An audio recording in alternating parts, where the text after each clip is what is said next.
اللہ فرماتا وہ وقت کب آئے گا جب قرآن تمہاری زندگی میں اتر آئے گا، وہ وقت کب آئے گا جب اللہ کا ذکر تمہاری زندگی میں اتر آئے گا۔ زندگی تو جا رہی ہے، جوانی آئی، بڑھاپا آیا، لیل و نہار نے وقت بدلے، چرخ نے اپنے تیور تبدیل کیے، حکومتیں تبدیل ہوئی، زمانے تبدیل ہوئے، تو جہاں کھڑا تھا وہیں کھڑا رہا۔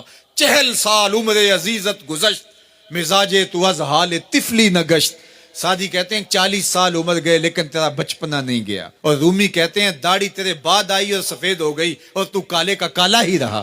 تیرے اندر نور نہیں آیا، تیرے اندر روشنی نہیں آئی، یہ تیرے بعد آئی اور پھر سفید بھی ہو گئی لیکن تو ابھی تک کالے کا کالا ہے۔ رب کہتا ہے وہ وقت کب آئے گا تمہارے سینے میں قرآن اترے، وہ وقت کب آئے گا ذکر سے تمہارے دل میں ارتعاش پیدا ہو، جب تم رب کا نام لو تمہاری آنکھیں آنسوں کا خراج دینے لگے۔ وہ وقت کب آئے گا جو ہی قرآن کھلے چھم چھم تمہاری آنکھیں برسنے لگے۔ علم یان للذین آمنوا، وہ وقت کب آئے گا اہل ایمان کے لیے، ان تخشع قلوبہم لذکر اللہ وما نزل من الحق۔ اللہ اکبر، اللہ ہمیں وہ آج دن نصیب کر دے کہ قرآن سے یوں جڑ جائیں کہ قرآن کو پڑھیں، قرآن کے حرفوں سے نور پھوٹتا ہوا، درد پھوٹتا ہوا ہماری روحوں میں اترنے لگے، ہمارے قلوب میں اترنے لگے اور ہماری آنکھیں آنسوں کا خراج دینے لگے۔ اب میں اور آپ دیکھیں ہماری زندگی قرآن کے ساتھ، اللہ کے ذکر کے ساتھ، اس کی یاد کے ساتھ کہاں تک جڑی ہوئی ہے۔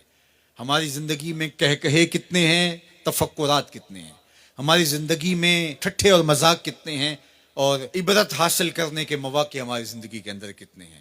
پھر ارشاد فرمایا اعلموا، جان لو، انما الحیات الدنیا لعب و لہو و زینت و تفاخر بینکم، یہ دنیا ہے کیا جس کے پیچھے تم نے سب کچھ برباد کر دیا۔ سب سے قیمتی اثاثہ تو دل تھا، اس دل کو بھی دنیا کے لیے وار دیا۔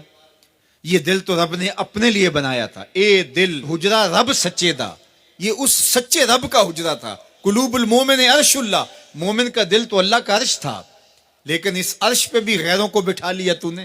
جو تخت اس کا تھا، جس تخت پہ اس کی تجلیات کا نزول جلال ہونا تھا، اس دل پہ درہم و دینار اور ڈالر اور پاؤنڈ اس دل کے اوپر بٹھا لیے، یہ دل کے اوپر بٹھا لیے۔ یہ دل تو حجرہ رب سچے کا تھا، تو نے اس دل کو بھی اجاڑ دیا، تو یہ دنیا جس کے لیے تو نے سب کچھ کیا ہے کیا۔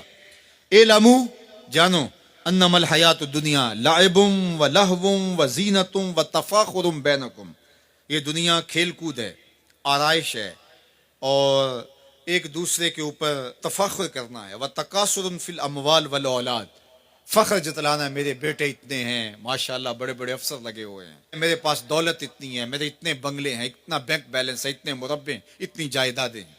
انسان ساری زندگی یہی کرتا رہتا ہے۔ وَمَا الْحَيَاةُ الدُّنْيَا إِلَّا مَتَاعُ الْغُرُورِ، اور جو دنیا کا ساز و سامان ہے سوائے دھوکے کے سامان کے اور کچھ نہیں ہے۔ دنیا کے لیے تو دوڑ لگاتے ہو، باہمی رقابت بھی ہوتی ہے، ایک دوسرے سے آگے بڑھنے کی کوشش بھی ہوتی ہے۔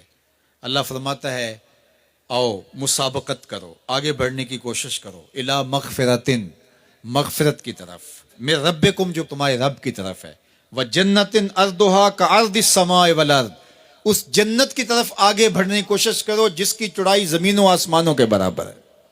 زمین و آسمانوں کو پھیلا دیا جائے تو یہ جنت کی چوڑائی بنتی ہے، جس کی چوڑائی اتنی ہے اس کی لمبائی کتنی ہوگی۔ تو فرمایا اس دنیا کے لیے تو بھاگتے ہو جو ختم ہو جانے والی ہے، آؤ بھاگو اس جنت کی طرف جس کی چوڑائی زمین و آسمان کے برابر ہے۔ اعدت للذین آمنوا باللہ ورسولہ، یہ اہل ایمان کے لیے تیار کی جا چکی، وہ موتیوں کا محل، وہ یاقوت کا محل، وہ زبرجد کا محل، وہ خالص مشک کا محل جو تمہارے لیے بنایا ہوا ہے، تم نے جانا ہے، اور تمہیں دروازہ کھولنے کی بھی ضرورت نہیں ہے، منتظر دربان کھڑے ہیں جو تمہارے لیے دروازہ کھول کے تمہیں مرحبا کہیں گے اور سلامتی تمہارے اوپر پیش کریں گے۔ وہ تمہارے لیے تیار کر چکا ہے۔